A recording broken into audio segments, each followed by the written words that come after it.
ఎల్లారెడ్డిగూడలో ఏ విధంగా ఇళ్లలోకి నీరు ప్రవహిస్తోందో, ఇళ్లలోకి నీరు చేరిందో మనం ఒకసారి చూడొచ్చు. ఇంట్లో ఉన్న వస్తువులన్నీ కూడా చెల్లాచెదురుగా పడిపోయిన పరిస్థితి మనం చూస్తున్నాం. ఇంట్లోకి వచ్చి ఆ ఇంట్లో నీళ్లలో ఆ వస్తువులన్నీ కూడా నీట మునిగిపోయాయి. వాళ్ళకైతే ఇంట్లో ఉన్న వాళ్ళకి ఏం చేయాలో అర్థం కాని పరిస్థితి. వంట చేసుకోవడానికి కూడా వస్తువులు లేక విలవిలలాడిపోతున్నారు.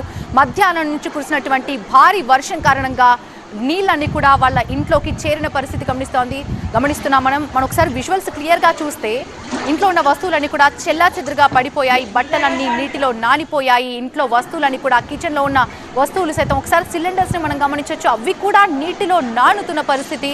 ఈ టైంలో వాళ్ళకి కనీసం కరెంటు కూడా లేదని చెప్తున్నారు. ఇలాంటి సిచ్యువేషన్ని మేము ఎలా ఎదుర్కోవాలంటూ కూడా వాళ్ళు వాపోతున్న పరిస్థితి.